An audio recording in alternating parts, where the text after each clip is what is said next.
Hey everybody, my name is MetalMusicMan. And I'm Professor Lex. And welcome to episode 20 yeah. of the Metal and Lex podcast. You guys made it. You thought that you wouldn't get to 20 and you did. And we're so proud of you. It's been months. We knew you had it in you. Lockdown, horrible horridness, and pressure from the big inside to not go outside, the conspiracy theory to we'll go with that. Yeah, I was going to say pressure from existence and thinking you might die at any moment. Oh, well, there's that. Yeah. Yeah, mine's funnier. Not as depressing. But, it goes both ways. So this week we're going to talk about, we did, if you remember a while back, an episode on tournament memories. Yes. And this is kind of similar, but less about the tournaments themselves, and more about the sets. We got a lot of like character interaction and us talking about the people, and there's some of that here, but it's more about like what that meant when you so there's favorite set wins and losses. I don't know that I have two. I mean, I know I have one. That's okay. I'm pretty sure I have. I'm pretty sure. So okay, are we going to break this down categorically, or are we just going to fire off? I was thinking fire off, but if you've got like. Well, no, that's probably better because there's definitely certain games where it'd be a little harder for me to think of like favorites or worst. But then I definitely have like, certain games where I know that. But so, we're going to talk about, favorite wins and losses we've had. I guess before we do that, we can just have general life updates on your things. update. Yeah, you introduced the topic before we had 30 minutes of rambling about what butts we've touched and where I kind of feel like jumping in. I'm going to do a quick one. Okay. I think this is a factor of we were just talking about right before we started this. I normally just, go into my mode or whatever. And I was sitting here like, we just played a bunch of Smash. We were just doing a bunch of Smash sets. So my brain is in like I was trying to teach him some Falco stuff. It's in very like Smash analytical mode. And I feel surprisingly less apt to carry a random conversation than I normally do at this exact moment. But life's decent. I did a freaking like half day at work today. Nice. Because I worked last night until like 8 and then still worked like another hour at home on this stupid server crap that's irrelevant. And then some of my coworkers had the audacity to be obnoxious all day today and ask me like dumb questions that could have been emails. And I've gotten, I think, 5 cell phone calls today. After the fact? After you left? To be fair, I literally left at 12:30 in the afternoon today and did not get in until like 10:30 in the morning. That's not bad. But honestly, I worked like 5 hours overtime yesterday, so I don't give a fuck. So you're good. Yeah, so I'm good regardless.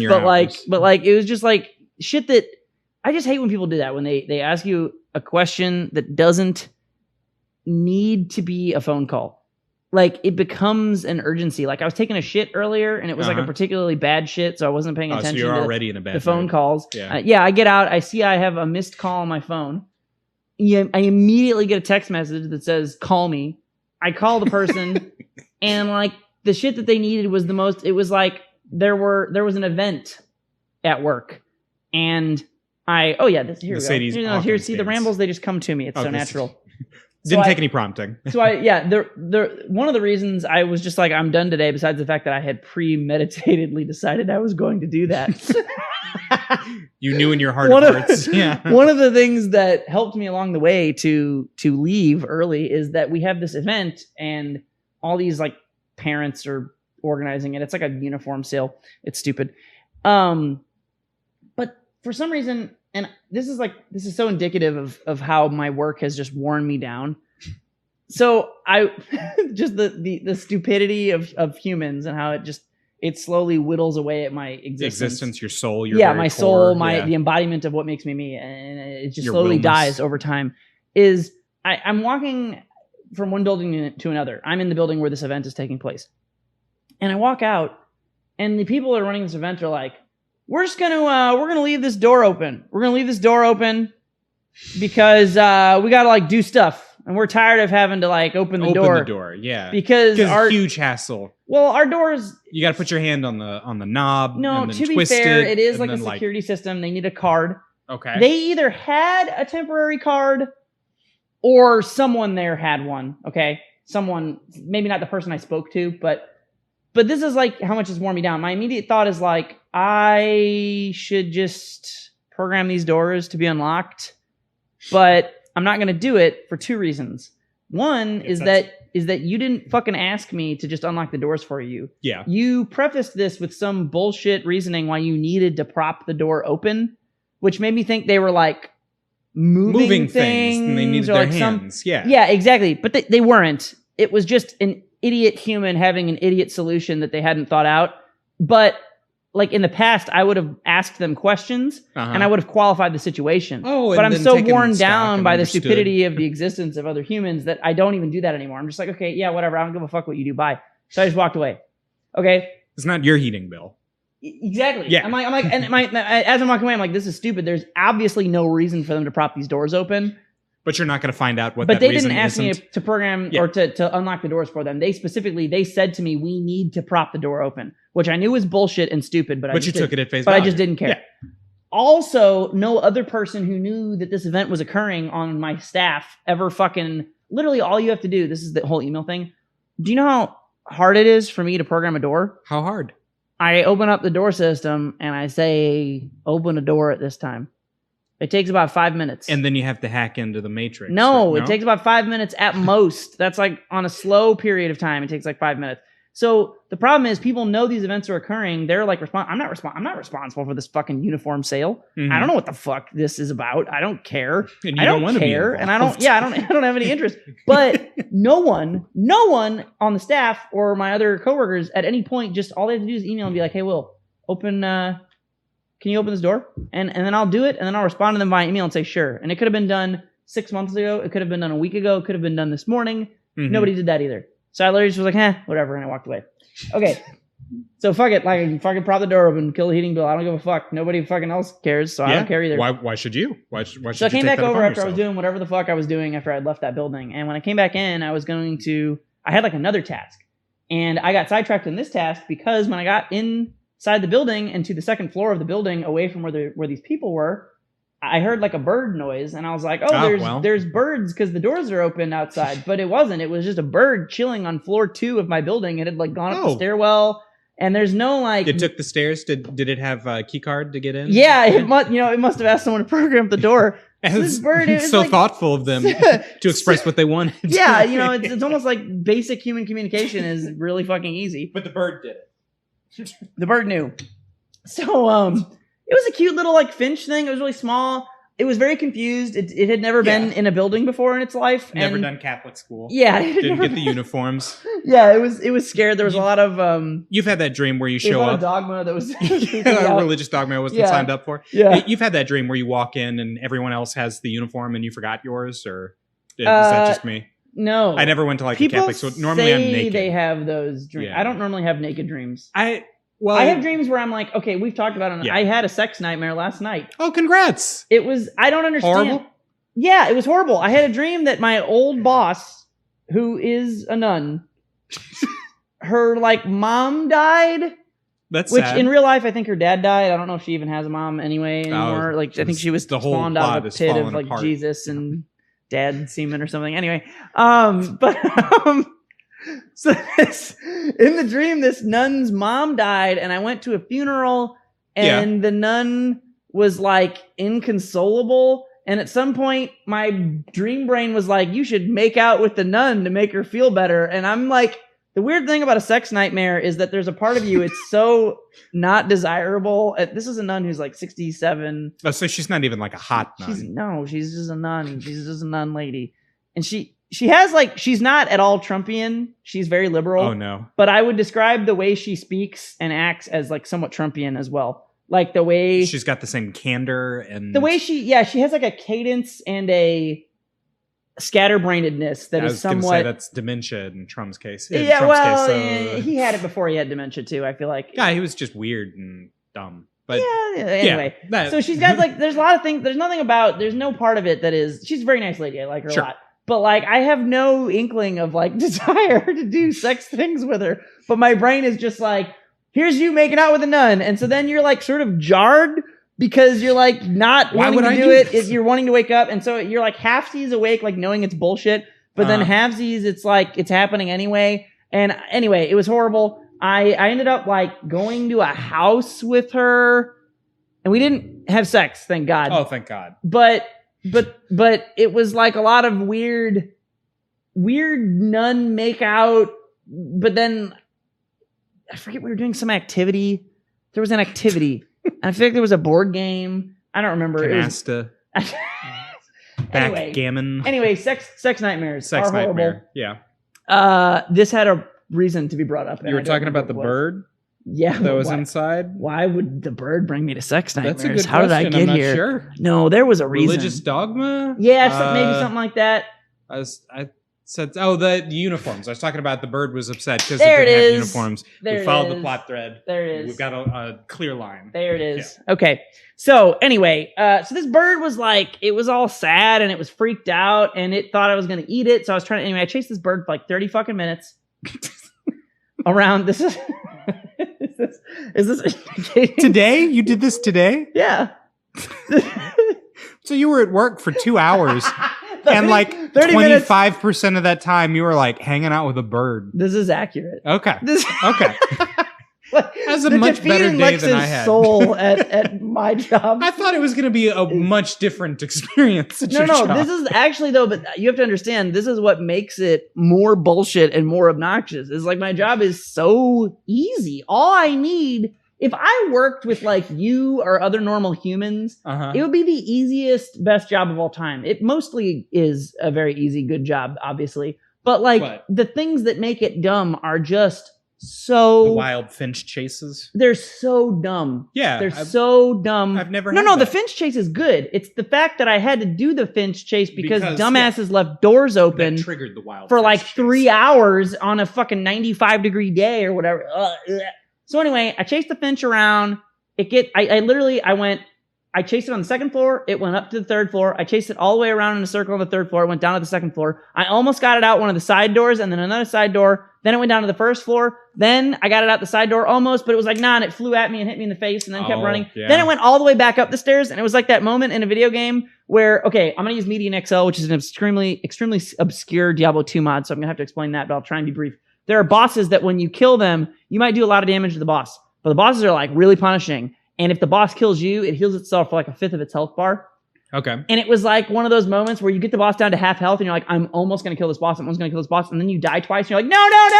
And then the boss is healed to full and suddenly you've spent an hour doing nothing. Yeah. So the bird climbing the stairs, I was like, oh my God, fuck, like, no. So then it went all up the third stairwell again. Yeah, sure. And there's nowhere out on the third floor. Oh, yeah.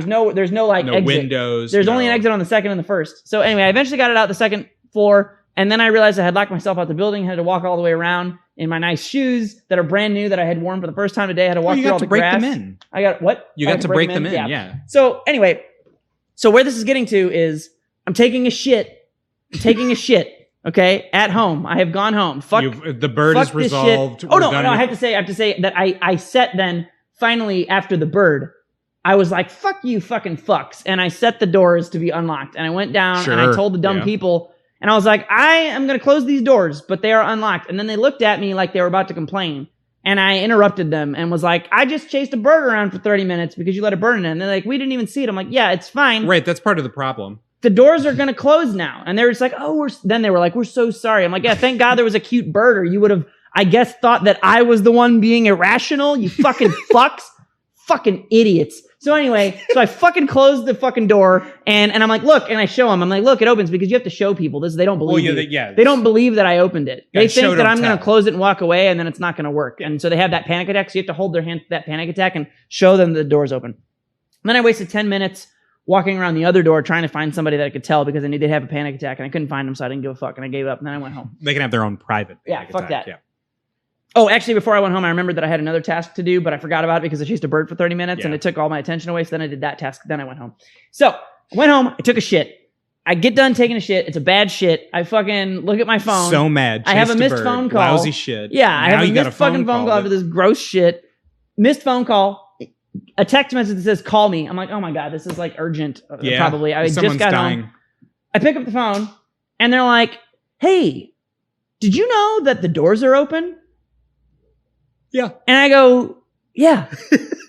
I unlocked the doors because people were leaving the doors open. So I unlocked them. That's why they're open. And then they were like, oh, okay, well, how hard is it for you to close the doors? And I'm like, it's really easy. Do you? And at this point, I'm already annoyed. Yeah. Even like instantaneously, I'm like, do you want me to close the doors? Well, here's the thing. No, do you want me to close the doors? No. Before you tell me about it, just answer that question. So they did the new thing, and the sale is done, and people have gone home. So I feel like maybe I'm like, so you want me to close the doors? You want me to close the doors? You want me to close the doors? I can do it. Yeah, I think maybe you might want to. So I'm going to close the doors. Is that okay? Is everyone done? Can I close the doors? Yeah, go ahead and close the doors. Okay, thanks. Yep, thanks. Okay, goodbye.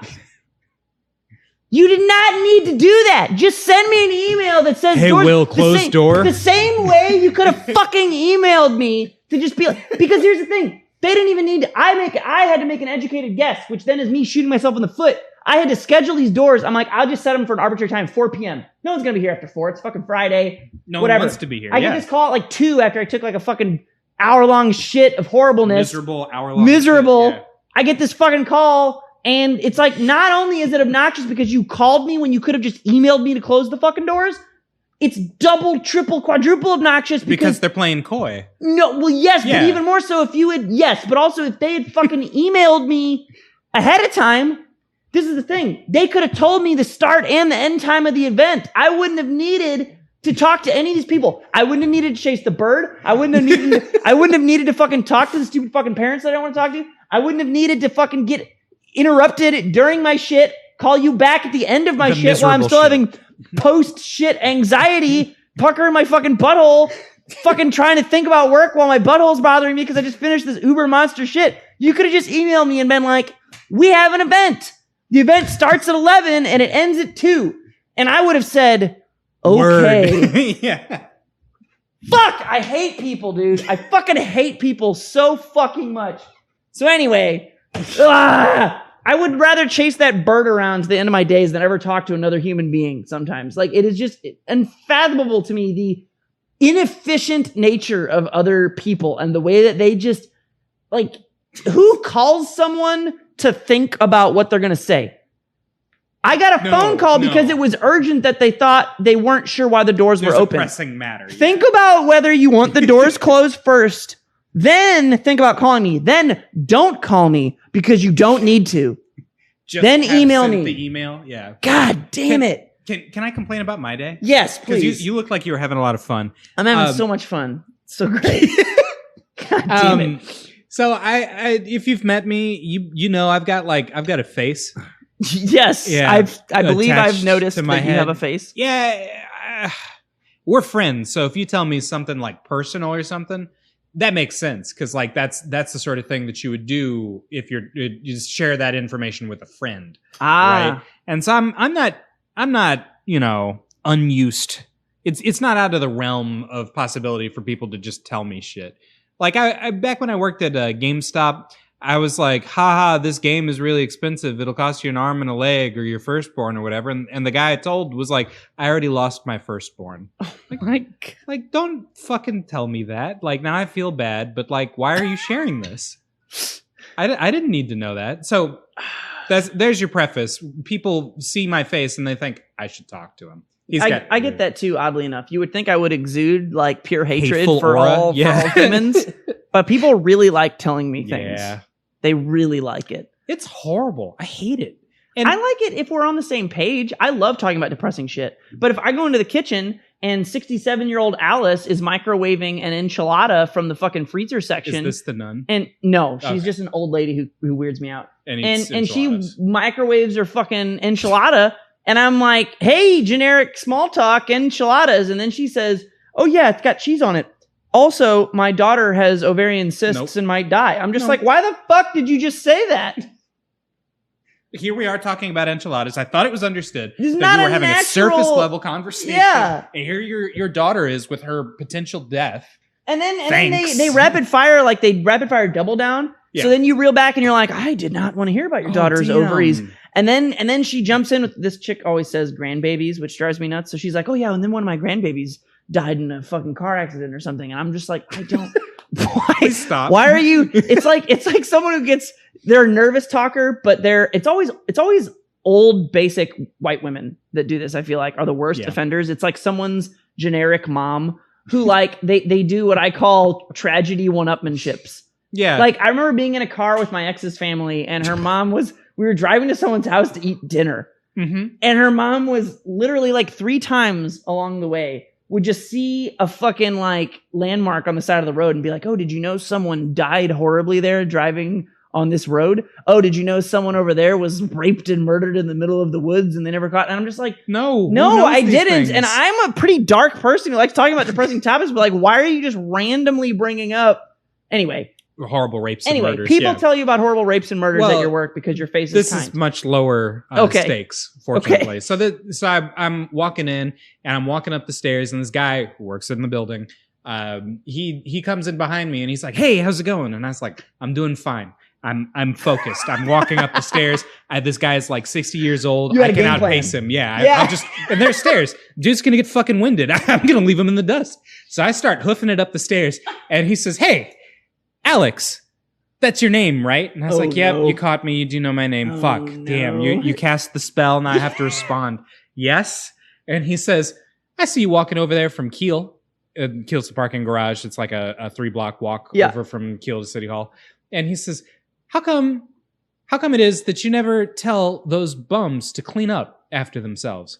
Because I see them out there with their food and their trash, and they just leave it there. Do you think that makes the city look good? And I was like, so this guy has definitely murdered a hobo. That's what I'm thinking. Yeah. And I don't want to get on his bad side, but at the same time, I can't be like, yeah, I'll talk to the hobos next time. Because I don't give a shit if they're leaving their big gulps out. Because, like, if you're homeless, you deserve a big gulp.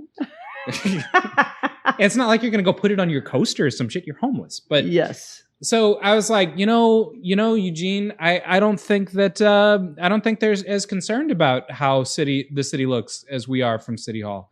And he says, just totally deadpan, totally serious. If they have anything to say, tell them to see me in my office. Tell them to talk to Eugene. And I was like, the homeless people. Yeah, Eugene, I'm not going to talk to the homeless people. I don't think they care that you're flexing from the second floor of City Hall. Just ignore them or something. That's what I do. Like he actually thought homeless people were going to walk into City Hall to be scolded, right? So the next such a fundamental disconnect with like what a homeless person does or does not give a fuck about.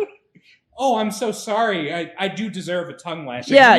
They're going to get a reprimand. They're going to know they're breaking the law. Like they're fucking homeless. They don't give a shit. So I get back upstairs and I realize that I've left my Switch that I should have brought to work in my car. So I guess technically I didn't bring it to work, but I was going to bring it to work. So anyway, I didn't want to leave it in my car. So I walked back. I can't believe you brought a video game console to work. No one was going to see. You don't know anything about hard work ethic. Let me tell you something about. I didn't bring a Switch into work today. You didn't? No. Good. I may or may not have played WoW for like 45 minutes, but like that's totally not. I didn't bring it in. That was on my work computer. It's totally. That's somehow better. I didn't play the Switch at all. So even after I grabbed it. Damn. So I went out there. I walked the 3 blocks or whatever back to Kiel. Went into my car, grabbed my Switch, and came outside. And this homeless guy walked up, and I was like, "Oh, good! The perfect opportunity to tell him to talk to Eugene." And like he made eye contact, and I do the nod, and normally that's enough for anybody, homeless or not. You give him the nod, the solemn, just I try not to even give him the nod. What? If they're creeping me out, I try not to even give them the nod. Actually, if they creep me out, I definitely give them the nod so that they know that I should be killed last. Okay. But like I nodded and he nodded back and I was like, oh, good. I did it. I nailed the social interaction. I'm walking away. And he says, hey. And I was like, oh. Hey, Alex. That would have gotten me. No, but homeless guy? He says, hey, Professor Lex. Yeah, he said, hey. And I was like, sup, man? And I didn't really look at him and I kept walking and he says, it feels really good to beat up a motherfucker. And I was like, yeah? And so now I turn around and I'm like, yeah? And he says, yeah, the trick is you got to find somebody that nobody likes and then just really beat them up. And I was like, oh. And he's like, have you met Eugene? He's like, did you play homeless cage matchmaker? No, I should have. Let me tell you what. March on up to the second floor City Hall. There's a guy there that just talked. He was just saying he really wanted to have a fist fight with somebody. His name is Eugene. Nobody likes it. Well, and he says, yeah, you got to make sure that it's somebody that nobody likes. You won't even get fired for it. So clearly he knows that I work at City Hall. And I was like, cool, thanks, man. And then he was like, they'll probably even give you a promotion. It's like, I have to leave. I have to leave before he's right. This guy is his own physically embodied devil on he is everyone's shoulder. The delay into they'll probably even give you a promotion. That's like just enough for the toe to dip into the full on insanity, total disconnect with reality. Yep. Yeah, like the first one was like, Psycho. all right, you got me. Maybe no one will notice because anyway. Oh my god. But that was my day. I thought I wanted to share. Yeah. You reeled me back in there by making me remember how much I hate other human beings. They're the worst. So, yeah, they're horrible. But you know what I do love is fighting game tournaments, and I haven't been one to a while, but I do. As it's been a while, I have several memories of fighting game tournaments. Look at you. Yeah, roping us the back in. The reiner of all things, Professor Lex over here. You want to go first? You want me to do mine? I'll start. Okay, go for it. So yeah, these are our favorite and least favorite or notable set memories. Losses, as opposed to set memories. Yeah. So there's really, I don't think there's any contest for what, if I had to absolutely pick the number one, it has to be, I think I've told you about this before. I don't know. I don't think I've said it on this podcast, but there's a set in the Brawl era that's me versus Hylian, Jordan. So this is this is gonna take quite a bit of setup, and because I feel like there needs to be proper context for this. Sure. So, okay. So Hylian is not actually a St. Louis native. No, he's a Texan. He's from Texas. You know, I don't get that vibe just from hearing him talk, but yeah, Jordan's like, I'm from Texas. It's pretty deep. It's actually, Texas is pretty cool. I like Texas. He listens to this. You know? Also, I know he does. That's why it's so great. Okay. That's why it's so great. Hey, Jordan. So, hi, Jordan. I hope my receded Jordan turtle shell impersonation was really good. And then, I got one more Jordan impersonation before I keep bashing on Jordan for this entire section. It's when Jordan gets context is important. When Jordan gets really frustrated and something doesn't go his way, which is not that often because he's usually like a very skilled wizard. person who does things and is wizardly. But if you really frustrate him and something doesn't go his way, he gets a very like, no, like it's a very like it's just very. No, I know the noise that you're talking about. He does say that because you were like, I don't know, man. Why don't you just, be good and do good things? Yeah. And he was like, no. Yeah. So, okay. So anyway, so Jordan is not a native St. Louisan. His tag is Hylian. But what a lot of people may not know about Hylian is that he was not quite I would not give him a tier 1. He was like at a certain point a borderline tier 1 player of Brawl. Like national, he was always a national level player, pretty much. But I would say he was consistently, I would say like a tier 2 player, like where he could definitely do really well versus like literally the best players of Brawl in America, and would I think he pretty routinely top 8'd at like the biggest events. So he had the capacity to place. Oh yeah. He pretty routinely was like around there. And Texas was a good region. There were people that were good from there, but he specifically is known for, I would say, 2 things in his career of the Smash times. One would be basically inventing Brawl Ice Climbers, I would say. And Game & Watch 2 a little bit. He was really good with both of them. And then also he's a Smashboards mod. So I knew of Jordan before he came, and I hate how much this is why I had to preface by making fun of him because I hate the ego inflation I'm going to be giving him for this. But I thought he was like a cool person knowing his Smashboards existence before he came to St. Louis. Because here's the thing about me and Jordan. We are about, I would say, 70% the exact same person and 30% the most opposite person you could possibly be in every way, shape, and form. Okay. So we have like a lot of ways where we're like very similar, and then sometimes we'll grade each other in a way that we're both being the same, and other times we grade each other in a way that we're both totally opposite. Yeah. And then other times we'll go from like immediately grading, and then we'll say another thing, and both just be like, yes, absolutely, no question. Like it's a very interesting dynamic. Okay, so this is your future knowledge that you have. Okay, but I remember there were a couple times where I would be like arguing with dumbasses on the internet on Smashboards, and Jordan would come in, and he his name was Hylian on the boards, and there were lots of other moderators that would be weird or dumb, or maybe they were good or bad, but but he would come in and he would just be like, he would disagree with me in a way that was logically consistent. And that's all you wanted. And there's nothing I want more from a human being in the world than basically that. Like to where like, or he would agree with me in a way that was logically consistent or whatever. So like I would be having an argument with someone and the mods would be like, man, MetalMusicMan said fuck a bunch because it's 2008 and he's on the internet. Care about that, and he cares even less about people's feelings. Well, yeah, whatever. Anyway, so like then he would just be like, well, actually things, blah, blah, blah. And he'd be like, oh man, this guy's like a smart human. That's amazing. So there were a couple times where he would like come into a thread and he'd be like, oh, Hylian's a cool guy. And it'd be neat to like meet that dude, but he's in Texas and I'll probably never meet him. So he randomly moved to St. Louis. Okay. And so when he moved to St. Louis, he was good. And so then I would say Midwest was definitely the worst region. It usually is in Brawl, but specifically St. Louis and Missouri. Well, specifically Missouri, then specifically St. Louis were tiers worse even. So Missouri was not great. We had one or two good players in Missouri that were not actually from St. Louis. And then St. Louis in and of itself was pretty bad at Brawl, like probably one of the worst, I would say probably one of the worst overall regions. And everybody liked us though. We were like cool and funny and it was fine. And then eventually like Nicole was good, but this is all after Jordan showed up, right? Okay. So Jordan showing up is like a nice, you get one good player, he shits on everybody for 5 seconds, and then everybody kind of levels up and learns some things to a degree. In addition to the level up and him being like a good player, I'm trying to think about if this is shitty or not. It's ancient history. Jordan and I are Eskimo brothers. Sure. We'll leave that. Jordan and I. So I dated Rawleen before Jordan did. So this is all relevant because I feel like this is all part of the set.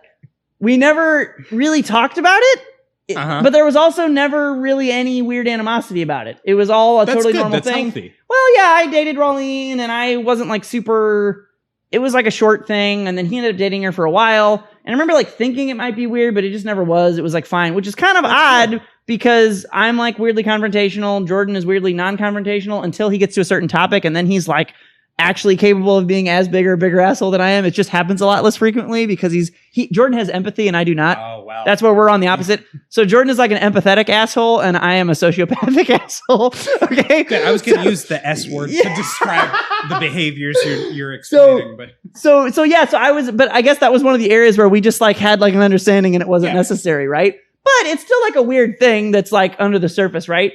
And we had talked about it like years later, but like when it was a thing, we just never really discussed it. So these are all factors. Okay, these are all factors that are going in. All of these are Jordan is someone who I like, think is a cool person on the internet, I look up to as a player, is good. We date the same person, there's weird tension. And then in addition to that, he played Ice Climbers, and I played predominantly Falco or DDD, depending on which part. So my Brawl history is basically that I started playing DDD, I picked up Falco. I played more Falco in the mid towards the end. And then by the end of Brawl, I went back to DDD, which I would say is the first instance of me accepting and playing a quote unquote low tier character. Now, DDD is not low tier, but he is in the Brawl meta low tier because low tiers in the Brawl meta don't exist. Sure. So DDD is like a high mid tier character, but basically there's such a gap between the tippy top and. When I say high mid, like there are probably people that know things about Brawl that will immediately be like, what? What are you talking about? But like, basically 50% of the cast in Brawl is low tier. Sure. So high mid is not, it's not mid like ult. When you say mid and ultimate, that's like a mid tier character. 50% of the cast is better and worse. Yeah. But in Brawl, like literally half the cast is just completely non-viable dog shit that can't do anything. Yeah. So I would say DDD in the relevant meta is like almost a low tier in the relevant. He's not a low tier character, but like in the meta of relevancy, he's like almost a low tier. But if you cut out everyone who might as well not exist, which is a lot of characters. Okay. And what's interesting is that DDD is actually a large reason why some of those characters are that way, but not the only reason, like some people think. Anyway, that's not relevant. But so DDD specifically is horrible against the Ice Climbers, and Falco is not good against the Ice Climbers. I think it's one of his worst top tier matchups. it's like maybe the only matchup he has that isn't very close to even. I would say it's like 6-4 Ice Climbers personally. Okay. Totally winnable, totally playable, but like a weird, awkward struggle.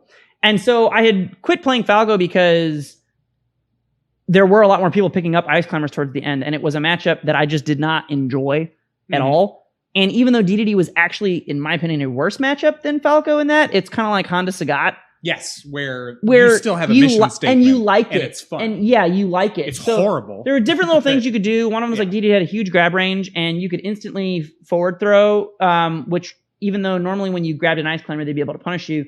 If you pre-buffered the throw, you would immediately get grab invulnerability and hit him out of it, basically.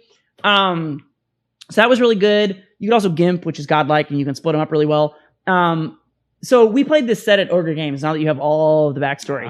I've never beaten Jordan in a set, ever. Jordan is way better than me, and he plays a character that is a very solid winning matchup versus both my characters. So even though I'm getting better, it's like a very weird, nuanced matchup that's hard to get good at, that if you don't know about Ice Climbers, literally you get grabbed one time and you die. GG, yeah. So it's pretty high stress. So I play him with DDD, and I have like, he's shitting on me. He has me at like 190% or some shit on my last stock, and he has 2 stocks. And I end up winning that game. Game 1. I win. So he gets me at 190. I like split him up. I split up the Ice Climbers. I Gimp Nana. I eventually play really lame. I get a Gimp on Sopo. Or no, I kill him. No, I give him. Yeah, I give him. Then the next stock starts. I very quickly, within the first like 5 seconds of his, I'm still at like 190 or some shit. Sure. Within like 5 seconds of him respawning, I get an inhale. I inhale Nana. Jordan's trying frantically to hit me or break Nana and wiggle Nana out. Nana wiggles out weird. She can't make it back. Immediately, it's DDD versus Sopo. Yeah. And I eventually, like, somehow don't die. I chain grab Sopo because I can chain grab him now because he doesn't have Nana. Because he doesn't have some of the I chain grab him, I throw him to the ledge, I come back, and then I get a forward smash where you can kill him at like 40 or 50%, and I win the game. It is like the best game ever, like in anything. I loved that game so much because it was so absurd. So at this point, Jordan mentally cracks, which this is the first time Jordan has ever mentally cracked versus me, or in my viewpoint, foreseeably versus anyone in St. Louis, really, right. Because he's just been shitting on everyone this entire time. But I didn't just shit on him. I shit on him with a 3-7 matchup in a hard read way. Yeah. And this is, I think, one of the first times I realized as a player, I had always liked getting people in scramble situations, but I didn't realize how much you can chill and wait and do nothing and lame someone out until you get them in the exact scramble situation that you want. So I am like pumped, okay? So game 2, I think he takes me like Lilat. It's horseshit. It doesn't matter. He shits on my dick. Yeah. Game 3 is exactly like game 1, but it's on Battlefield instead of like Smashville. It's the exact same kind of game though, except Jordan is still like, he's less tilted because he's had time. He had game 2 where he took me to a stage where he knew he was going to win, but he's less tilted, but he's still definitely tilted. Like I can tell, like he's dropping chain grabs. He's recovered, but he used to like hit like every chain grab. Yeah. Also, I'm like doing things in different ways to make it harder to grab, so he's less ready for the chain grabs. I'm like, oh my god, these are like I learned so much within this set. I don't remember the exact unfolding of it, but like it was very close on the last set. I was in like at some point I was in a huge lead, and I gimped the shit out of him. But one of the things that's different about Ice Climbers in Brawl is that they can actually when Popo up Bs, Nana will like teleport to him from like a really far range, and they will, so it's very easy to save Nana. So I gimped him. I'm sure of it. I'm like, fuck you. I got you with like 47 backers. You're away from the stage. You're good to go. Either Nana's dead or you're dead. I don't care which. Because if you grab her, you're not gonna. I was like, there's no way he's gonna snap to the ledge. They have to be at a certain range to when they port, they will teleport, and then one of them snaps and instantly grabs the ledge. But if you're too far, they just sort of like slingshot one, and you won't instantly snap.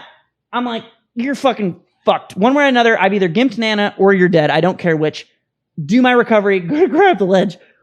This motherfucker had to be at the exact pixel to fucking snap. It was like the farthest snap of all time. It was totally unexpected. And because I didn't expect him to do it, I didn't go on to stage. I canceled my up B and went to grab the ledge. Oh no! And he fucking ledge hogs me. Yeah, ledge hog, and I die. And I stand up and I literally immediately I'm like, "Are you fucking kidding me, Jordan?" Like we're having a great time this set. Both of us were like having a fucking great time. This is like the camaraderie you can only get from two people that have like a mutual respect, you know, during a set or whatever, basically, like, which I don't know that he had for me as a player prior to that moment. And as soon as I stand up, I'm just like, fucking Christ. Like, I'm in such a good mood, but I'm also like angry because it was ridiculous. But I'm not really angry. It's just like, Jesus fucking Christ, I can't believe that happened. You're wound up. It was ridiculous. Yeah. And some fucking troll in the back of the venue, some fucking hideous cave troll of a Magic the Gathering player. This is at Ogre's card shop in St. Louis. This fucking troll from the back. She's like, meh. And I just ignore her. I just ignore her because I'm like, I don't know. She's probably not yelling at me. We're here for a fighting game tournament. This is what you're getting yourself into. This has been going on all day. And then she's like, meh. And I'm just like, and I kind of like look over and she gives me a weird look. And I'm like, it's weird that she's giving me a weird look. But I'll just go back to conversing with my friends because I'm not trying to be confrontational. Even though I'm really loud and cursing and an asshole, I'm clearly not trying to be confrontational. I'm like, I don't want to confront. Like, what are you doing? Shut up. I'm like, what? And then she's like, there are children here. And I was just like, bitch, it's fucking 11 p.m. on a Friday. I think I literally said that. And then without missing a beat, I think I told her to suck my dick. Good. There you go. Yeah. I was like, fuck you, or I don't remember what it was. It was immediate. Like, I gave her 1 second to explain herself, and then it was instantaneously absurd. And I was like, fuck you. We fucking paid to come here for this tournament. You're just someone, I don't know why you have a kid here. I don't even know why you're here. Send them to bed. No one's playing card games right now. The only people here are fucking fighting game people, except you and this apparent 9-year-old that you brought with you, which I don't know why he's here, but it's not my fucking problem. Fucking take him outside to the McDonald's if you give a shit. And so then she starts bitching. It's not far from Ogre's Game. I know, it's right across the street. It's Fuck so you, easy. You dumb fucking troll. So anyway, so then the guy who is running the tournament is this fucking like super generic nerd type dude that does not give a fuck about anything. And she starts bitching, and I thought this guy was gonna be like, oh, I'm so sorry, milady, or some shit. Yeah. This dude doesn't say shit.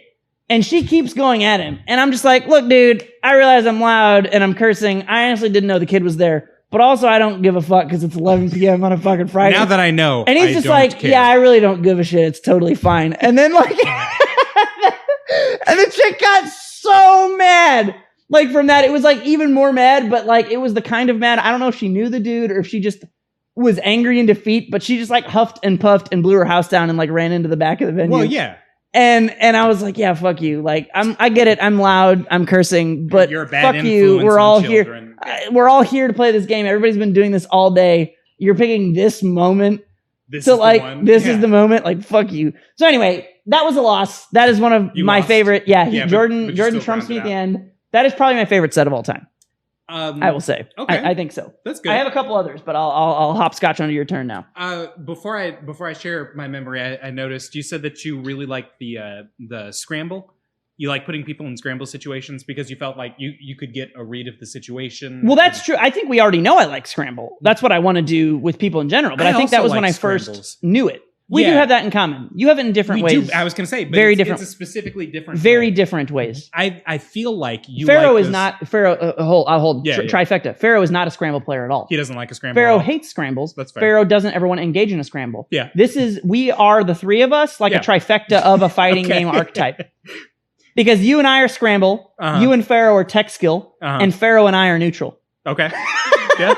Between the three of us, we got it covered. So anyway. We'll have to find a way to do a 3-part fusion dance. Yeah, no shit. I feel like you like a scramble situation because you feel like you're able to remove yourself from the situation. You've got emotional control of the I don't crack. Everyone cracks before I do. If I put people in a situation where humans crack, the odds of anyone having better nerves than I do are extremely low. Okay. This is why I play Ganondorf. So this is why I like scrambles in every game that isn't Smash.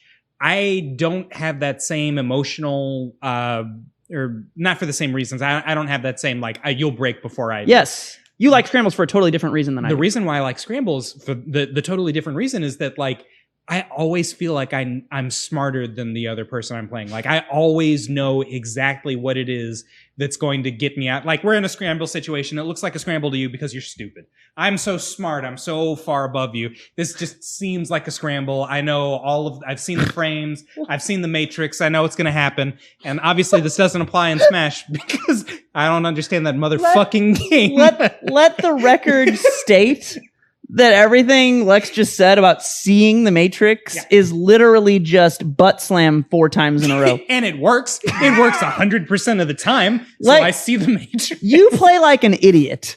No, it just play like an idiot. It looks like I play like an idiot. It looks like a scramble situation because you're so dumb. No, this is a key difference between us. You actually want to play like an idiot.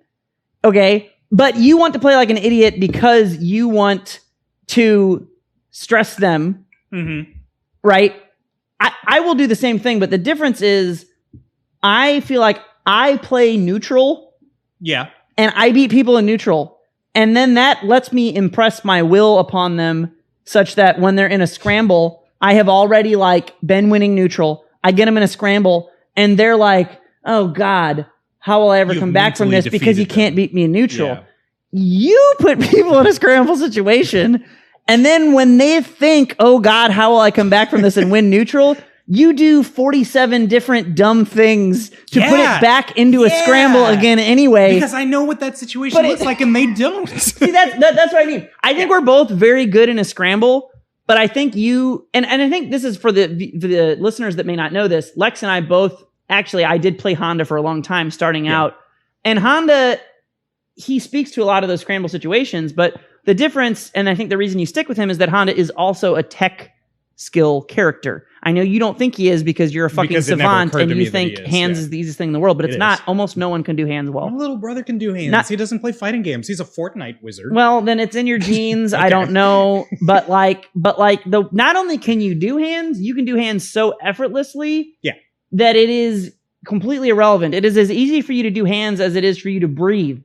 That is insane.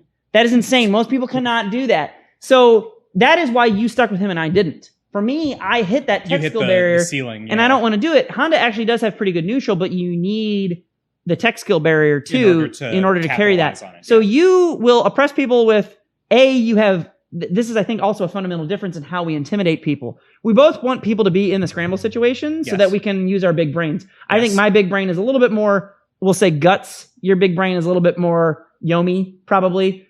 But there's crossover for both. Scramble is a scramble. But the difference is you intimidate people by doing a cool tech skill thing. And then they get in a scramble and they're like, oh God, he's going to hit me with the tech skill thing and it's going to be horrible. I put people in the scramble and then I'm just like, yeah, you were already losing before that. You know, ultimately it's the same thing. They were already losing to you because you did a hands combo. They were already losing to me because they couldn't jump at me or they couldn't, but it is a very different way that I think we get to that spot. Yes, yeah. And I do also feel like I think we're both really hard to teach. Sure. I think you are harder to teach and easier to break than I am at once. Which is why I hate your Charlotta in Grand Blue.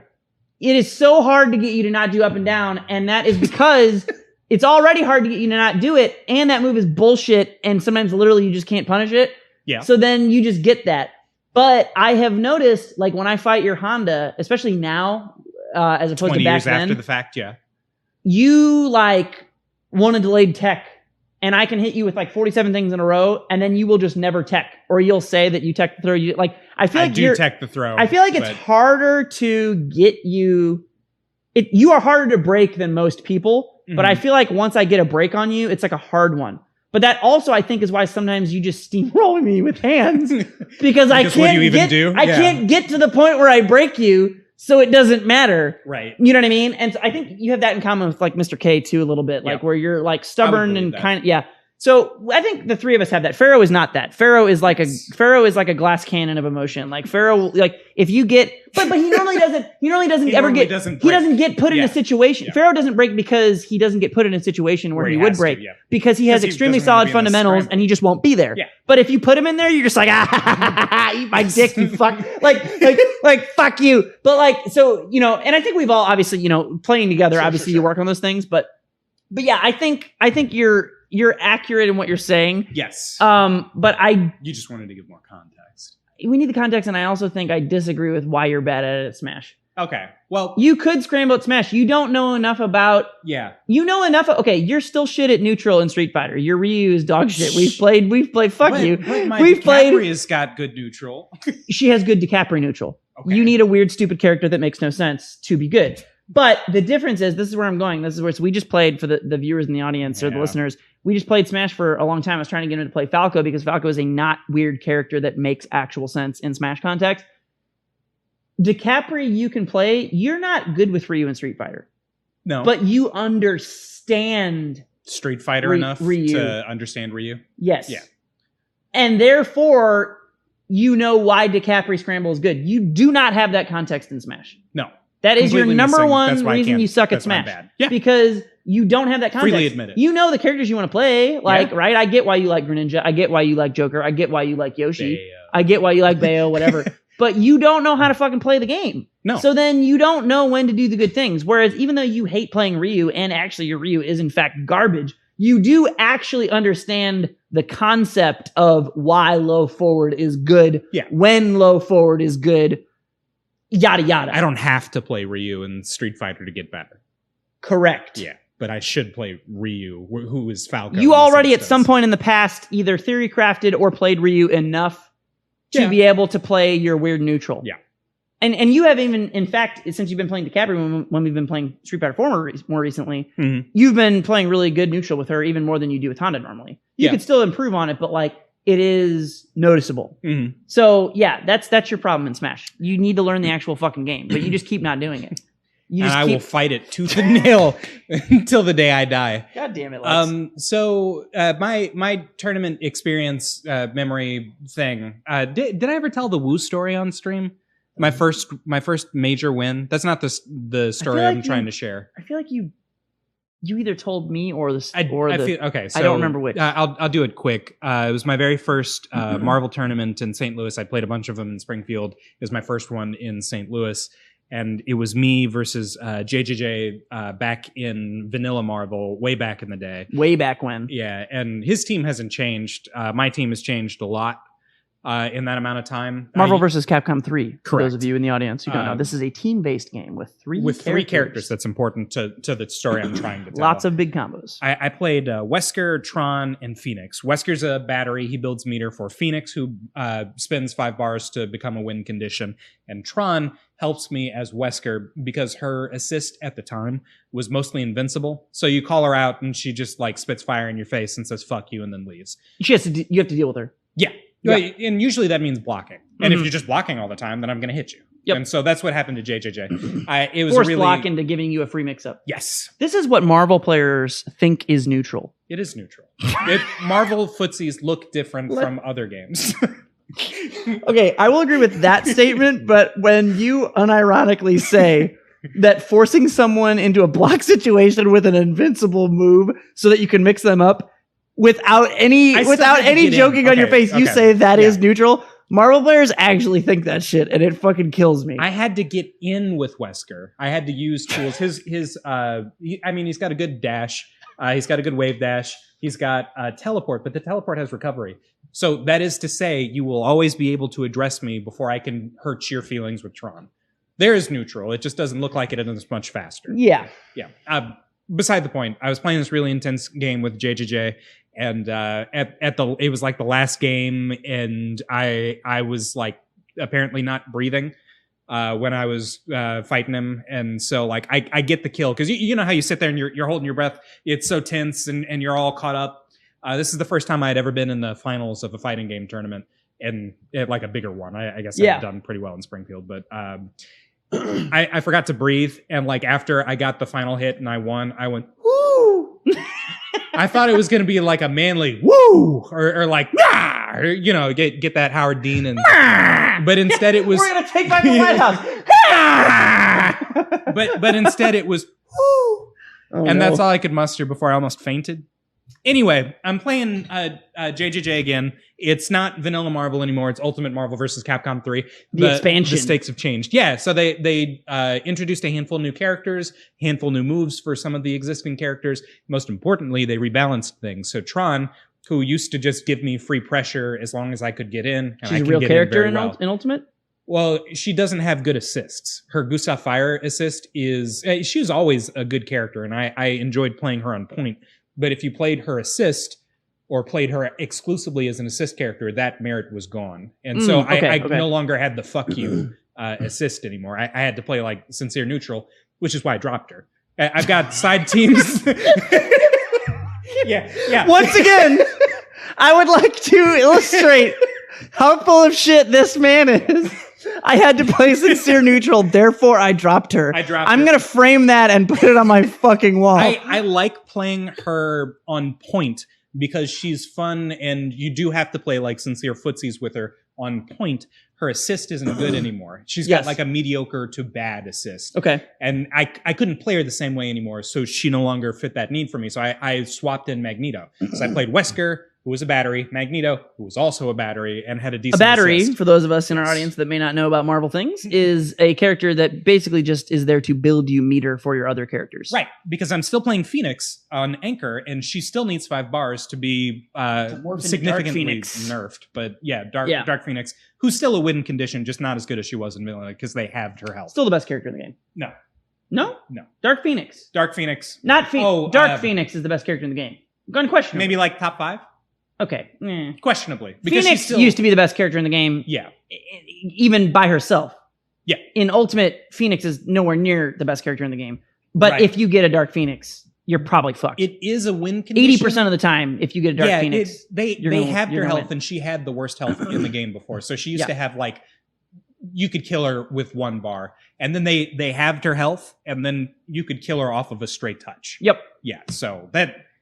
But she had so much mobility. It's so fucking hard to ever touch her. She was still a win condition. That's why I still played her. Yeah. So there's a technique in a lot of versus games, and specifically Marvel, called snapback. So my team in order, which is important because the first is first and the last shall be last. So Wesker, Magneto, Phoenix. Snapback lets you trade one of those characters in for a different one of the characters. So like I've got Wesker on point. You hit him with the snapback. You do this during a combo. You throw one character out and pull another one in. Right. So you can force Wesker out, and you can bring Phoenix in, and she won't have 5 bars probably that early in the game, or at least when you'd want to do the snapback. Kill her before you build that battery. Right. Right. Exactly. So that's the metagame that we're playing now. If I'm playing a Phoenix team, which I was against JJJ, and he hit me with the snapback combo and brought in Phoenix, and I somehow survived the opening mix-up. Okay. But Marvel, as we both know, is a very scrambly game. He's playing Morrigan, doing Morrigan shit before Morrigan was invented. He's got Storm in the back, so if I blink, he can do a 1-frame DHC and punish me. It is just that fast, just a blink, and I'll lose a character. Specifically Phoenix. And he's got Felicia, who's got low hitting assist. So Morrigan, the point character, can go high, and Felicia will go low. And you have to block high and low at the same time, making it unblockable. Yep. So anyway, he's got a fully decked out set. It's amazing that I survived the opening mix-up with Phoenix, who's got so little health. I'm probably going to get chipped.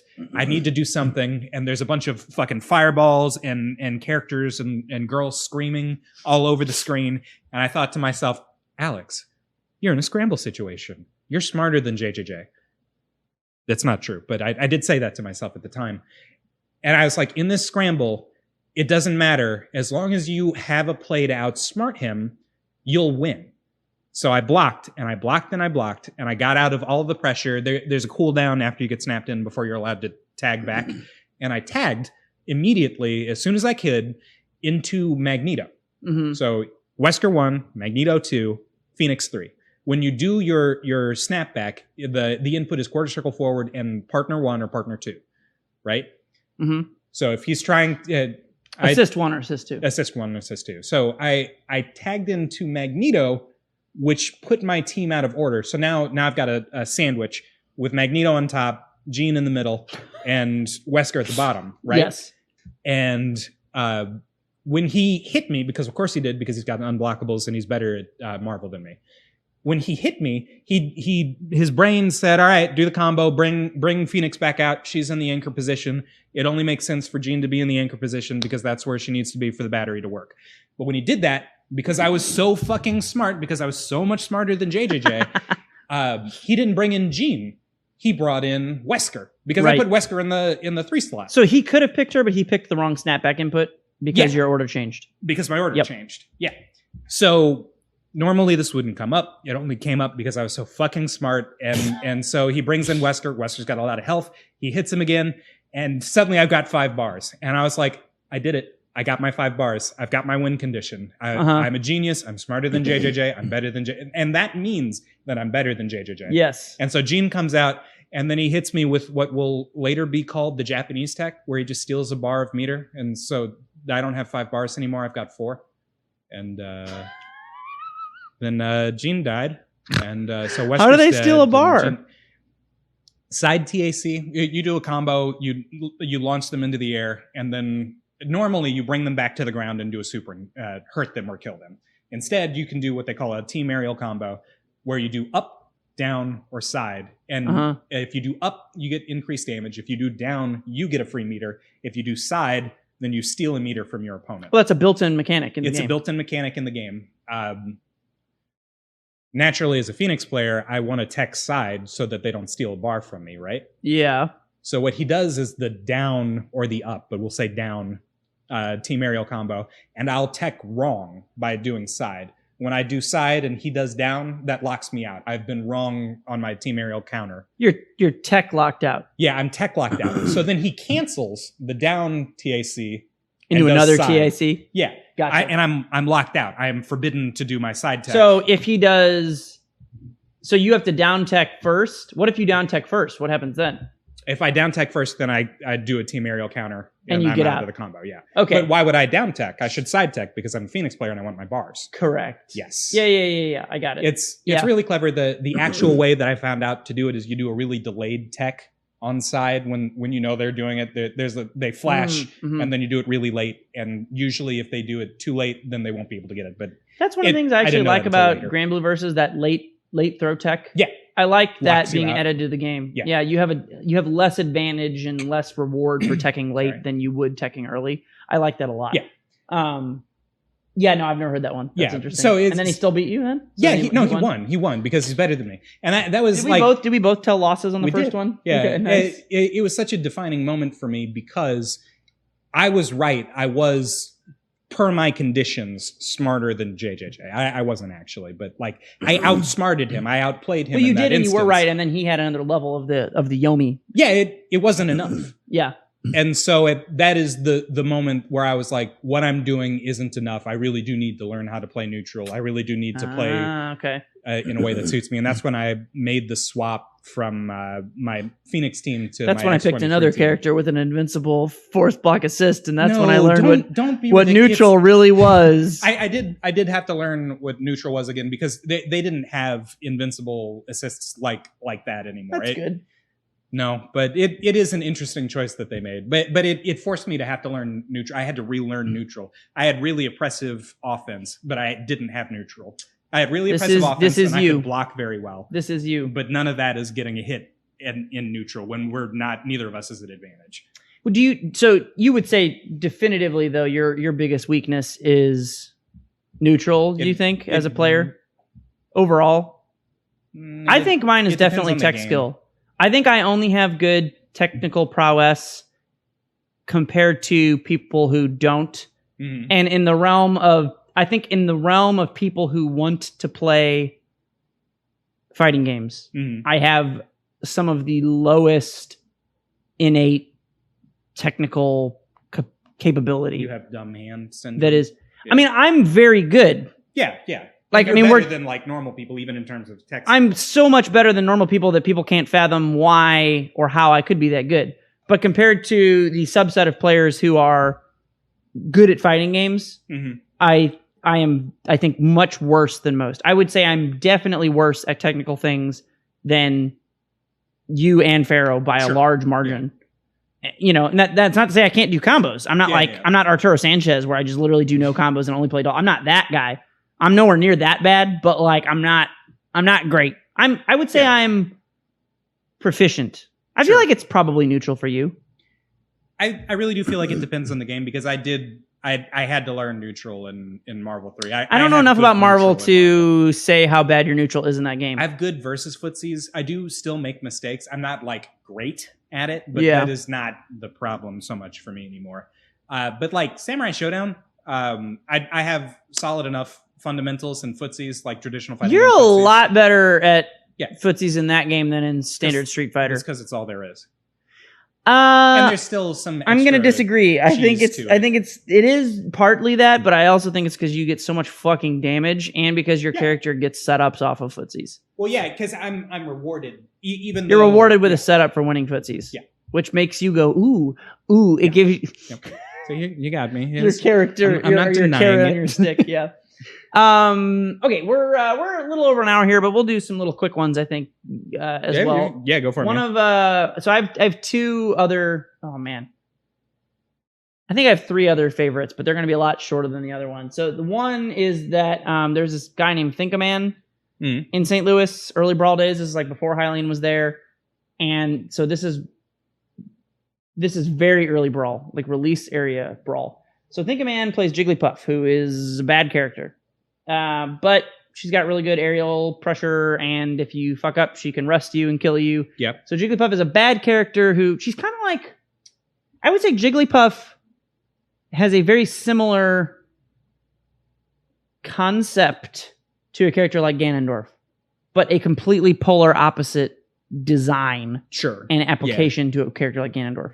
But they are similar in the sense that like Jigglypuff is a character that like, kind of like Yhonda, innately scares the opponent. Yeah, because they do have to be respectful of that. You have to respect her. She's different. Jigglypuff is, unlike Ganon, Ganon is not about, Ganon is about spacing your aerials. Ganon is about threading needles and doing things as perfectly as you can. This is an area where I fundamentally disagree with a lot of Ganon players who think he's actually about spamming smash attacks. Well, you're wrong and you're bad. But the difference is Ganon is a character that can take a beating.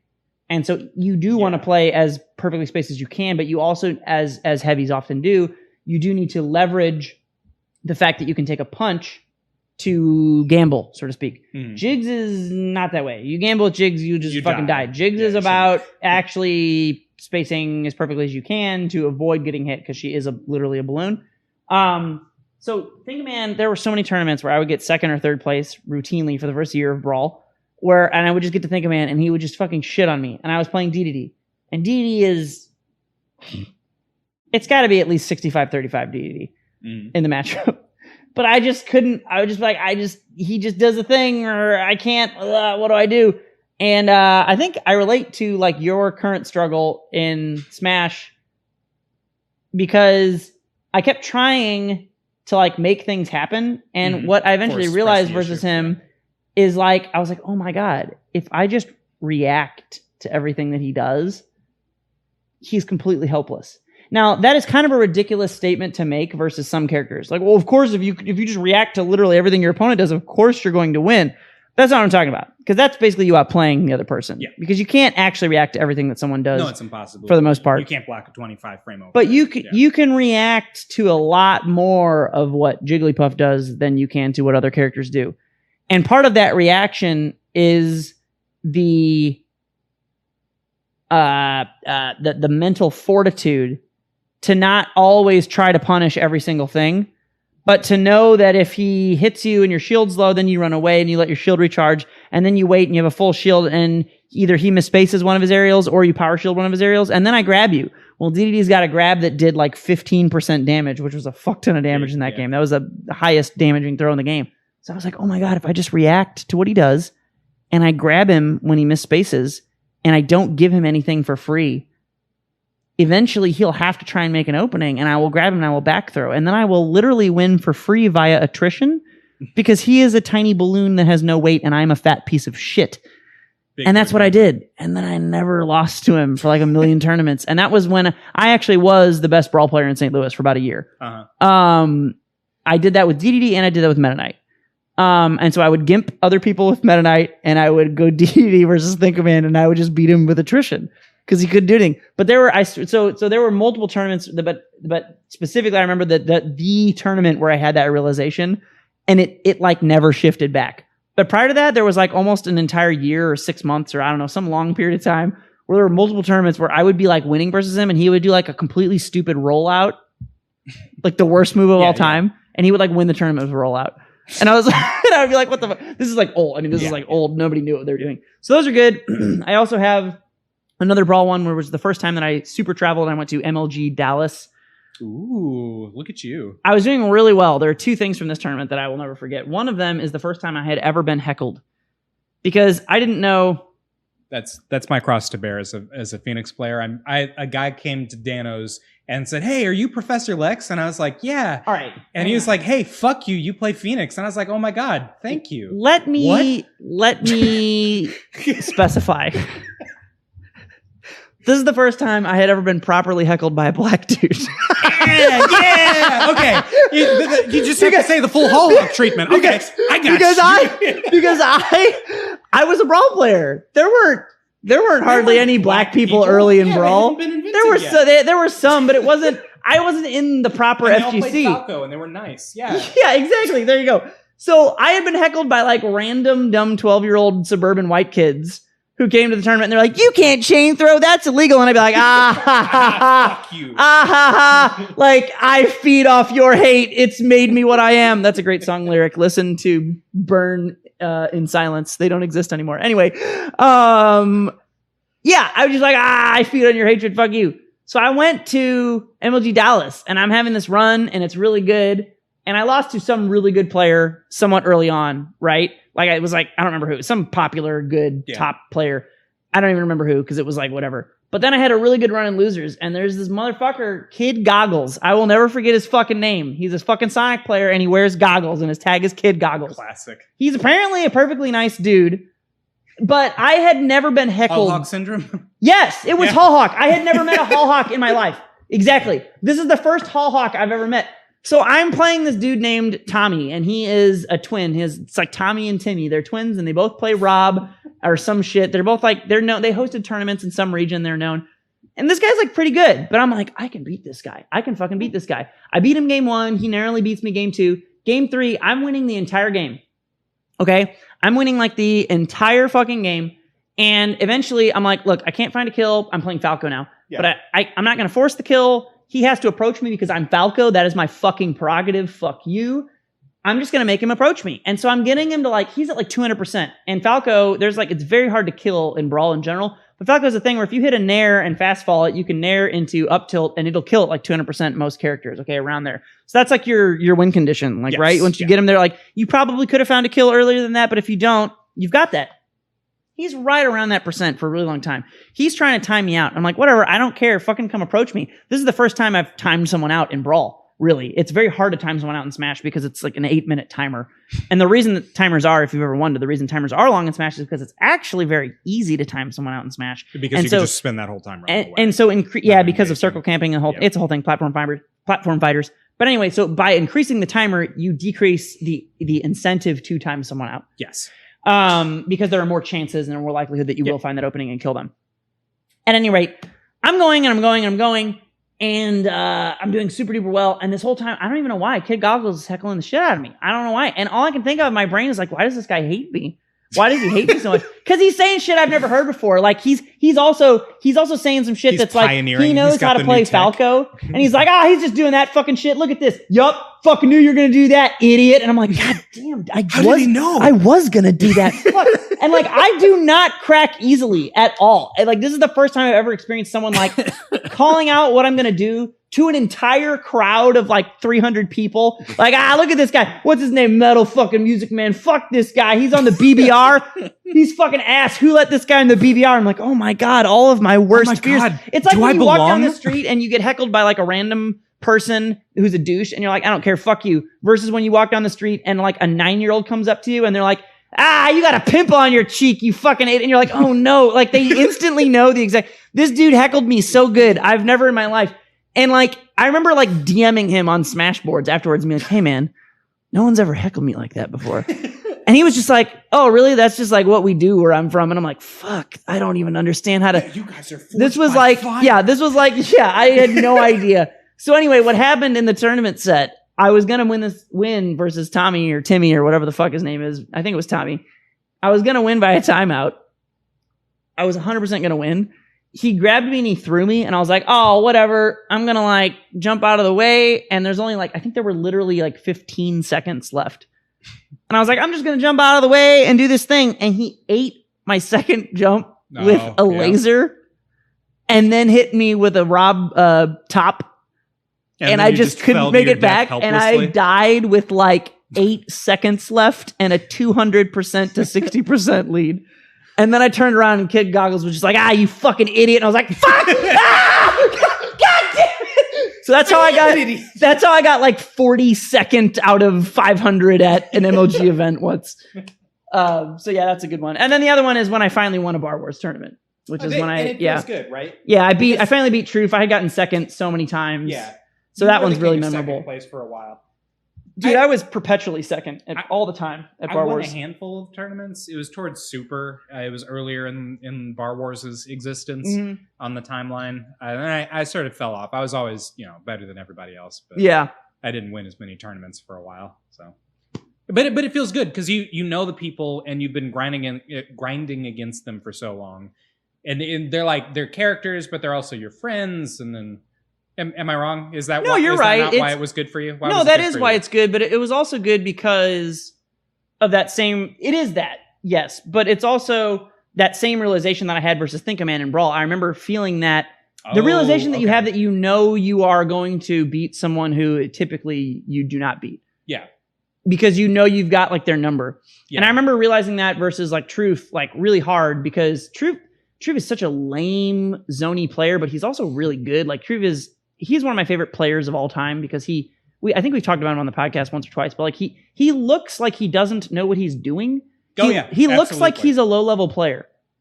A guy who plays Street Fighter for fun. Yeah, he looks like he's not. He's a demon. No, he's fucking godlike, but it's just his play style is such that like he does things that I don't even feel like he doesn't have the capacity to do optimal things because he does. He would do like really sick optimal like Goken combos versus me.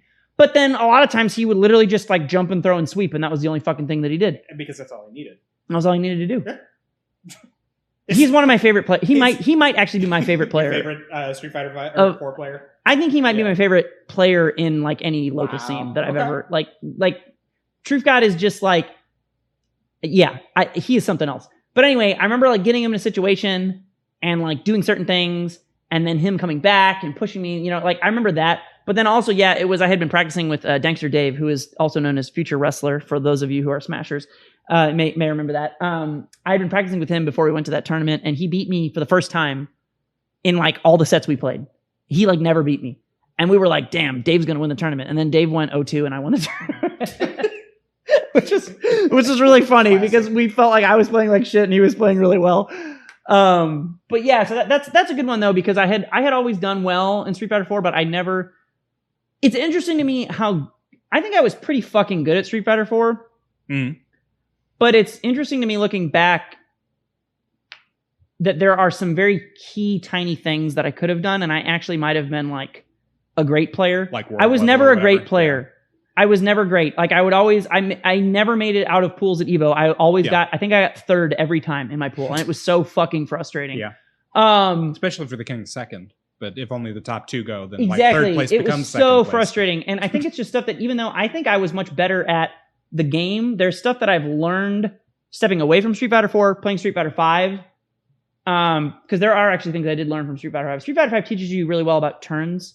Yeah. Because the game is so focused linear and slow. On that. It teaches you. And so there's stuff that going back to 4, you recognize turn situations more. Yeah.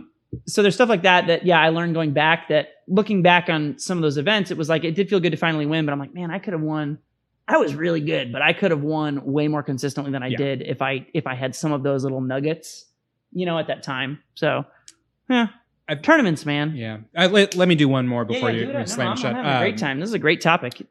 We should have done this one sooner. Right? Yeah. I think if we're talking about like favorite players, at least for me, my favorite player to play in St. Louis was Steve, Mr. K. Really?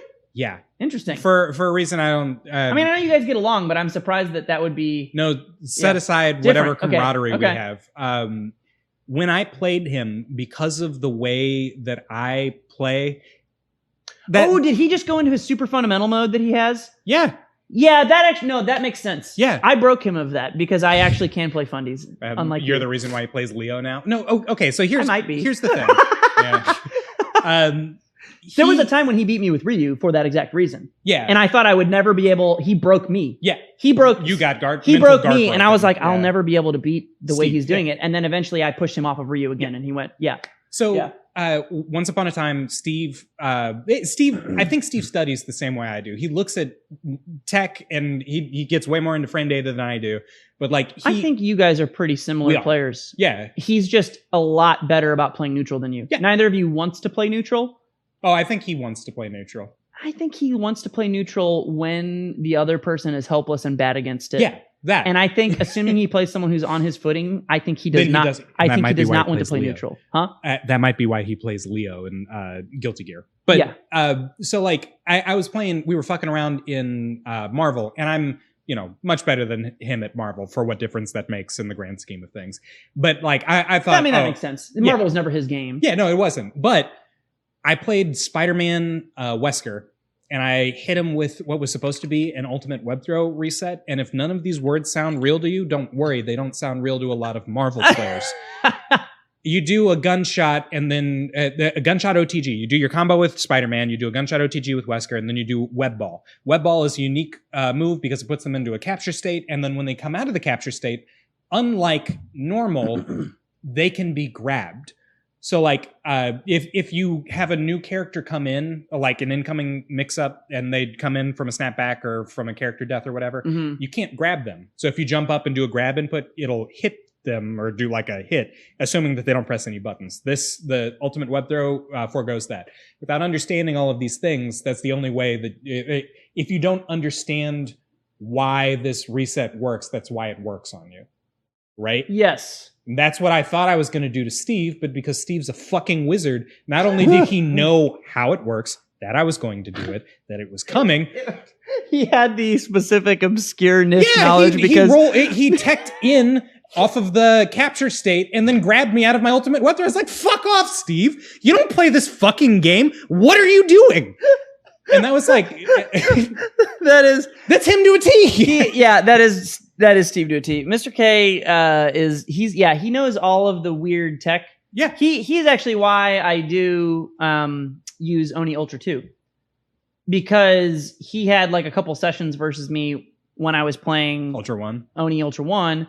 And he taught me how to do the weird Tatsu one into Ultra 2. Oh, okay. Which I didn't even know was a thing. And then B, he made the very sensible argument of that, like, that does basically the same damage as cross up into Ultra 1. Yeah.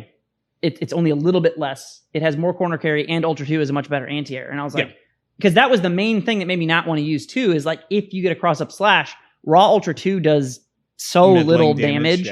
And they're stuck in the middle of the screen, doesn't matter. But if you do the Tatsu into it, it does more damage, and you put him in the corner afterwards. Right. So it's really fucking good. And he knew it worked on the whole cast. Yeah. Because I was like, does that work on everyone? And he's like, oh yeah, whole cast. And so I was like, shit, okay. I guess you're right. Mathematically, you're right. You're just right. But like, he's very good about like having that niche knowledge. He is a fighting game scientist through and through. Yes. I have areas where I dabble in fighting game science. Sure. But and, all the smashers think I'm like the scientist person of all time. Technically wrote ultimateframedata.com. But they did find it on Android today. I'm as we know, I'm good at teaching, not good at sciencing. I'm good at explaining science to others. Typically, people end up surpassing me once I make them understand the science. I know that feeling. Yeah. But like that's why Steve was my favorite player to play, because there was no point. There was no amount of butt slams that I could do that would be a situation that Steve wasn't. He had a really strong fundamental game versus bullshit like that. So I wasn't allowed to. So like playing him forced me to be a better best player. Yeah. And then he would beat me because he was better at footsies. And so it became the only way to beat Steve, who forced me to play footsies. Oh, I have a really good memory of do Mr. K bullshit was to be wrong. So like in any given situation, there's like a secret answer, there's a right answer, and then there are several wrong answers. Steve always knew the secret answer, so I could never surprise him. And he always knew the right answer, so I couldn't beat him honestly. So I had to be wrong. But wrong the right way. Correct. And then you do get the in, and then you do get to do the dumb things. Yep. Yeah, I had similar lessons versus him. Like there was definitely a time where I would, especially early on, I actually thought I beat him so bad, so frequently, very early, that I did not understand that he was even good. I literally, and I'm not like, this sounds so egotistical, but it is just true. I remember like the first tournament I beat him at Ogres, he was a super dick to me, just like guilty. I beat both of them, and he was like, thing, you shouldn't do this. And I was like, dude, you literally won one round to me, and every other round I shit on your face. I was like, what are you trying to tell me? Fuck you, right? Yeah. So then people were like, I can't believe you beat Mr. K. And I was like, he was not relevant? Like literally? Like I don't know what you want. And so it was very shocking to me when he did start doing what you're saying and doing like the fundamental play, because I remember there was a point where he goes, no, you can't cross me up with that thing you're doing because I have a 3-frame DP. It literally will never work. And I was like, there's no way that's right. That doesn't sound right. And then he just did it every single time. And I was like, fuck. And then that broke me for like a really long time, right? So then we went back and forth, right? Where he disrespected me and he just beat me every single tournament for X amount of time. And I eventually, I think what you were saying, discovery. It doesn't work to say that you can't ever cross them up. Yes. You have to figure out how to make it so they can't do that, even though they technically can do it every single time. Yep. That's, at least for me, how you need to win. Because otherwise, I'm playing the wrong character. I'm playing the wrong way. As much as I love fundamentals, I do not I want to break my opponent. Yeah, and it's hard to do that exclusively through fundamentals. Sometimes you can do it with fundamentals. There have been many a folk who I have broken with straight fundamentals, but I think at the end of the day, if you really press me up against it, I want to be predominantly fundamental into a scramble that I want.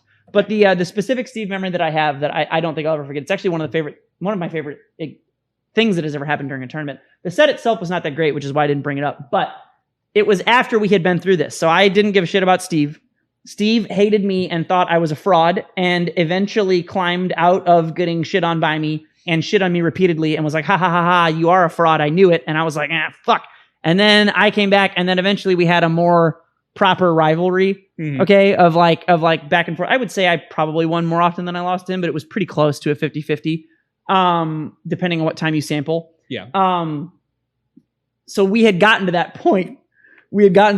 And he was playing Ryu, and I was encouraging him to play Ryu because even though his stuff was good, I always liked his Ryu because A, he's got the fundamentals, but B, Ryu has always had more bullshit than people give him credit for. Ryu is the honest character that you should learn when you play the game. And also, he's kind of fucking dumb. He has dumb bullshit. Yeah, and I don't think people ever gave him enough credit for having dumb bullshit, especially as late comparatively later as the game went on. Seth has more bullshit than Ryu. Way more. Ryu's got some though. Yeah. And way better fundies. So anyway, there was some set we played that it was round one, and I won round one in a normal way where we both played somewhat respectful, and then maybe there were a couple reads and I won. And then round two, Steve did something, and I literally did the same option 47 times in a row, and he just kept going, no, no, no, no, no, and beat it. And it was like a near perfect where literally everything I did was wrong. And Steve did that thing that you can only do when you have hated someone and then gained respect for them and then become fighting game comrades, right? Yeah. That mutual thing. He did the thing you can only do where he did that to me, and I was like, God damn it. And we're both laughing it off. And he goes, it's okay because now you're awake.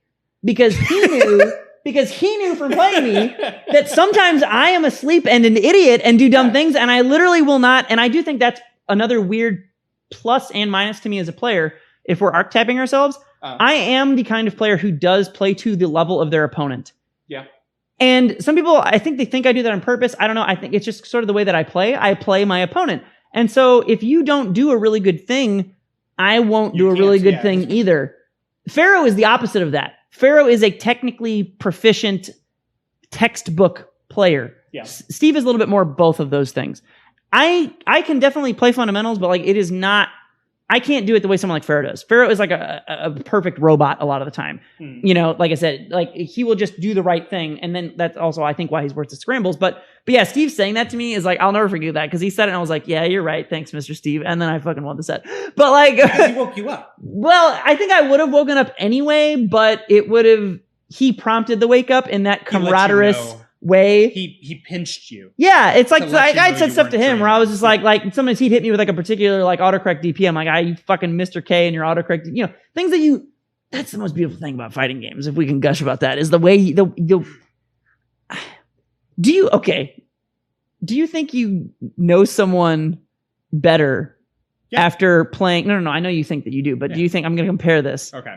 Do you think you know someone better if you have a history of playing fighting games versus them than you do if you like are in an actual romantic relationship and have sex with them? Because sometimes I feel like I am, even though I'm not closer to people that I play fighting games with, sometimes I feel like I know them better.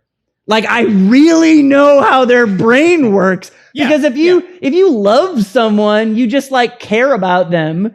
And that's whatever, or you're attracted to them, and you're intimate, whatever. I mean, you know them pretty well, but do you know them well enough to know when they will dragon punch on wake up? Exactly. because I do not know when any of my ex-lovers would dragon punch on wake up, but I know your dragon punch on wake up time. I think you know someone better, maybe. Well, what is marriage in the face of fighting game camaraderie? It's true. Maybe nothing. Anyway. Yeah, meaningless. No, since I know that Jen listens to this podcast now, you just know them in a different way when you do a fighting game. Yeah, I agree. It is different. You know how their brain works. Yeah. I mean, and you know that when you're in a relationship with someone too, but not the same way. It's not the same way. It isn't. Because you know specifically the specific reaction. Maybe it's just because we've reduced it. If there was like competitive sex and you could be like trying to get into a position, but you'd be wrestling, and then like your partner could know and read you. If they're, maybe then, but like you can't. Totally different. You can't know. Yeah, there's something about that, like knowing everything they're going to do, countering every single thing, and then like them countering it, and like I don't know. You're having a completely wordless conversation. Yeah, I had this exact conversation with we need competitive sex before. Yeah, no, that's the bottom line. We need competitive sex. Competitive sex wrestling needs to be a sport. Then you can know. With who? Know. Who'd you have the conversation with? Atrice? Yeah. I don't remember his tag, but we were playing Skullgirls, and he was better than me. And then eventually, like I call it becoming fluent in the game. Yes, I got the sense of the pace. I understood how assists work and how assists work differently, and how the vortex works. And after I did that, I came up and we played, and he did a thing, and I knew the thing that he was doing, and neither of us had said anything. And he said, "Oh, I see. Now we're having a conversation." Because we hadn't really been talking before. Yeah. He was just beating me at a fighting game. It's totally different. And if you don't play fighting games, you don't get it. He's a cool dude. I didn't know him until Street Fighter V because he didn't really play 4. Yeah. And he had played Ken, and I had some similar interactions with him where I shit on him like routinely week after week. And then there was like a week where he had figured some shit out. Yeah. And he was like, "Yeah, I told you I'd fucking like I can get you eventually." You know, I'm like, "God." And he was right. He's so good. Yeah, he's a good player. Yeah, I could tell he was. He hadn't put as much time into 5, I think, at the time. Yeah, no, he's an anime player. Yeah, he mostly anime. Aren't we all? Yeah. Oh, man. All right. Well, we're on an hour and 35 minutes, so I think we're going to call it. That's fair. But God, fighting games. Dude, so I think we need to do this same topic, but instead of matches we have played, we should do matches we've watched. Okay. Sometime. Okay. We'll do like matches of yesteryear from streams and stuff that we remember. Okay. That'll be fun. That's fine. Yeah. So, all right. Well, at any rate, this has been the podcast this week, guys. We will catch you next time. I have been MetalMusicMan. And I've been Professor Lex. And we will see you guys later. Finger guns.